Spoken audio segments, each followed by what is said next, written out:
ನೋಡಿ ಕರ್ಜಿಕಾಯಿಗೆ ಇದು ಹುರ್ಗಡ್ಲೆ ನಾನು ಪುಡಿ ಮಾಡಿದ್ದೀನಿ. ಇದು 150 ಗ್ರಾಮ್ ಇದೆ ಹುರ್ಗಡ್ಲೆ ಪುಡಿ ಮಾಡ್ಕೊಂಡಿದ್ದೀನಿ. ಫಸ್ಟಿಗೆ ಹುರ್ಗಡ್ಲೆ ಪುಡಿ ಆಯಿತು. ಹುರ್ಗಡ್ಲೆ ಹಾಕಿದ್ದೀನಿ. ನೋಡಿ ಕೊಬ್ಬರಿ ಈ ಥರ ಸಣ್ಣಗೆ ತುರ್ಕೋಬೇಕು. ಸಣ್ಣಗೆ ತುರ್ಕೊಂಡ್ರೆ ಕರ್ಜಿಕಾಯಿ ಸ್ಟಫ್ನು ಚೆನ್ನಾಗಾಗುತ್ತೆ. ನಾನಿಲ್ಲಿ 2 ಹೋಳು ಕೊಬ್ಬರಿ ತೊಗೊಂಡಿದ್ದೀನಿ.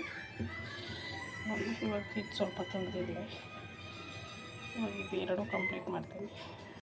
2 ಹೆಚ್ಚು ಬೆಲ್ಲ ಕರ್ಜಿಕಾಯಿಗೆ. ಸೊ ಕುಟ್ಕೊಳ್ಳೋಣ ಇವಾಗ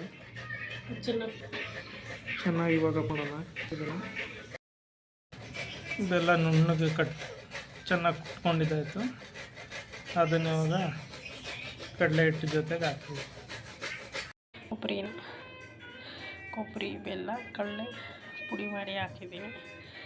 1 ಕಪ್ ಕಡಲೆ, 2 ಅಚ್ಚು ಬೆಲ್ಲ, 2 ಕೊಬ್ಬರಿ ಬಟ್ಲು ತುರಿದು ಹಾಕಿದ್ದೀನಿ. ನೋಡಿ ಕರ್ಜಿಕಾಯಿಗೆ ಇವಾಗ ಎಳ್ಳು ಹಾಕಬೇಕು. ಎಳ್ಳು ಬಿಸಿ ಮಾಡಿ ಹಾಕೋಣ. ಬಾಣಲೆ ಇಟ್ಟಿದ್ದೀನಿ. ಬಾಣಲೆ ಸ್ವಲ್ಪ ಬಿಸಿ ಹಾಕಬೇಕು. ಎಳ್ಳು ಹಾಕೋಣ. ನೋಡಿ 100 ಗ್ರಾಮ್ ಎಳ್ಳು ಪ್ಯಾಕೆಟ್ ಇದೆ. 100 ಗ್ರಾಮ್ ಇದೆ. ನೋಡಿ ಗ್ರಾಮ್ ತೊಗೊಂಡಿದ್ದೀನಿ. ಎಳ್ಳು ಬಿಳಿ ಎಳ್ಳು ಸ್ವಲ್ಪ ಬಿಸಿ ಮಾಡಿ ಹಾಕಿದ್ರೆ ಟೇಸ್ಟು ಸೂಪರಾಗಿರುತ್ತೆ. ಎಳ್ಳು ಬಿಸಿ ಹಾಕ್ತೀವಿ. ಈ ಥರ ಪಟ ಚಿಟಪಟ ಅನ್ನಬೇಕು. ಇವಾಗ ಆಫ್ ಮಾಡಿ ಎಳ್ಳು ಸ್ವಲ್ಪ ಸಣ್ಣಗೆ ಹಾಕಿ ಎಳ್ಳು ಹುರಿತಾಯಿತು. 5 ನಿಮಿಷ ಎಳ್ಳು ಹುರಿಬೇಕು, ಸೀರಿಸ್ಬಾರ್ದು. ಈ ಥರ ಪಟ ಅನ್ನೋದು ಆಫ್ ಮಾಡಿಬಿಡಿ ಸ್ಟವ್. ಇದು ತಣ್ಣಗೆ ಹಾಕ್ಬಿಡಿ.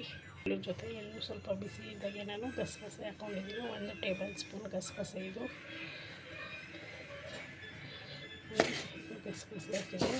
ಎಳ್ಳು ಬಿಸಿ ಇದ್ದಾಗೆ ಸ್ಟವ್ ಆಫ್ ಮಾಡಿ ಎಲ್ಲ ಗಸಗಸೆ ಹಾಕಿದ್ದೀನಿ. ಅದು ಸ್ವಲ್ಪ ಬಿಸಿ ಆಗಬೇಕಾಗಿ ಆಯಿತು. ಫ್ರೆಂಡ್ಸ್ ನೋಡಿ ಕರ್ಜಿಕಾಯಿಗೆ ಹೂರ್ಣ ರೆಡಿ ಆಯಿತು.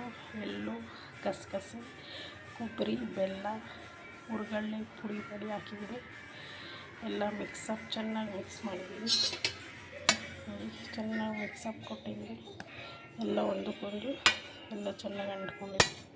1 ತೊಟ್ಟು ನೀರು ಹಾಕ್ಬಾರ್ದು. ಇದಕ್ಕೆ ಹೂರ್ಣಗೆ ಈ ಥರ ಡ್ರೈ ಆಗಿ ಎಲ್ಲ ಮಾಡ್ಕೊಬೇಕು. 1 ತೊಟ್ಟು ನೀರು ಬಿದ್ದು ಹೂರ್ಣ ಒಂಥರ ಬೂಸ್ಟ್ ಬಂದಂಗೆ ಆಗ್ಬಿಡುತ್ತೆ.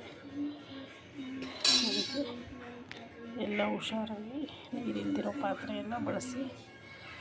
ನೋಡಿ ಈ ವಿಡಿಯೋ ನಿಮಗೆ ಇಷ್ಟ ಆದರೆ ಲೈಕ್ ಮಾಡಿ, ಶೇರ್ ಮಾಡಿ ಫ್ರೆಂಡ್ಸ್. ಎಲ್ಲರಿಗೂ ಗಣೇಶ ಹಬ್ಬದ ಶುಭಾಶಯಗಳು.